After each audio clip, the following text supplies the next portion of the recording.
Hello friends, welcome to friends வீட்டு சமையல். இன்றைக்கி நாம் பார்க்க போகிறது எறா தொக்கு. அதை எப்படி செய்யலான்னு பார்க்கலாம் வாங்க. முதல்ல அதுக்கு தேவையானது 1/2 கிலோ எறா, சின்ன வெங்காயம், ஒரு பெரிய வெங்காயம் கட் பண்ணி வச்சுருக்கு, 2 தக்காளி, ஒரு வெள்ளை கத்திரிக்காய், இஞ்சி பூண்டு பேஸ்ட், ஒரு பச்சை மிளகாய், கொத்தமல்லி, கொஞ்சம் பாதி லெமன், உப்பு, கருவேப்பிலை, கரம் மசாலா, குழம்பு மசாலா தூள், பெருஞ்சீரகம், ஒரு பிரியாணி இலை, பட்டை, ஏலக்காய், கிராம்பு. வாங்க அதை எப்படி செய்யலான்னு பார்க்கலாம். முதல்ல இதில் கொஞ்சம் மசாலா போட்டு மிக்ஸ் பண்ணி கொஞ்ச நேரம் ஊற வச்சிடலாம். கொஞ்சம் கரம் மசாலா, கொஞ்சமாக குழம்பு மிளகாத்தூள், கொஞ்சம் லெமன் ஜூஸ்,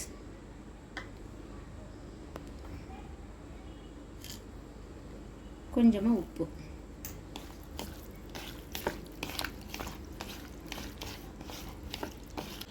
கொஞ்சமாக மஞ்சத்தூள். இது இப்படி ஊற வைக்கிறதுனால இந்த எறா வந்து ரொம்ப சாஃப்டாக. ஃபஸ்ட்டு கடாயில் ஆயில் ஊற்றிட்டு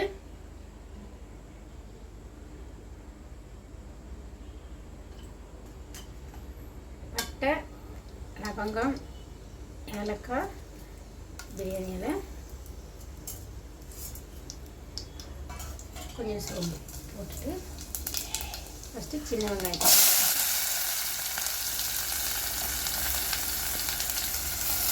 பெரிய வெங்காயத்தை ஆட் பண்ணிக்கலாம்.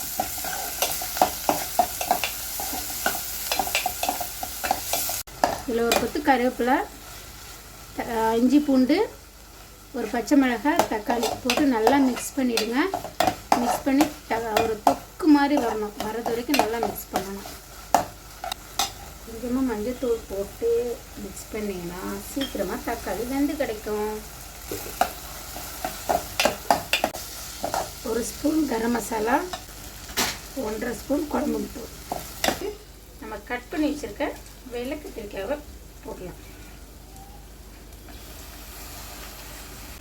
1/4 கிளாஸ் தண்ணி மட்டும் விட்டு நல்லா மிக்ஸ் பண்ணிடுங்க. கொஞ்சமாக உப்பு தூக்கிக்கோங்க. எறால உப்பு போட்டிருக்கு, அதனால் கொஞ்சம் பார்த்து. இப்போ சுத்தம் பண்ணி வச்சுருக்க எறாவை எடுத்து ஊற வச்சிருக்கிற வச்சிருக்கு. நம்ம அதுக்கு ப்ரீ ப்ரிப்பரேஷனும் பண்ணி வச்சிருக்கோமே. இப்போ வந்து கொத்தமல்லி, கருவேப்பிலை போட்டு உப்பு சுத்தமா இல்லையா? சரி போட்டுக்கலாம், இன்க்ளூடிங் பண்ணுங்க, அப்பதானே தெரியும். ஓகேவா?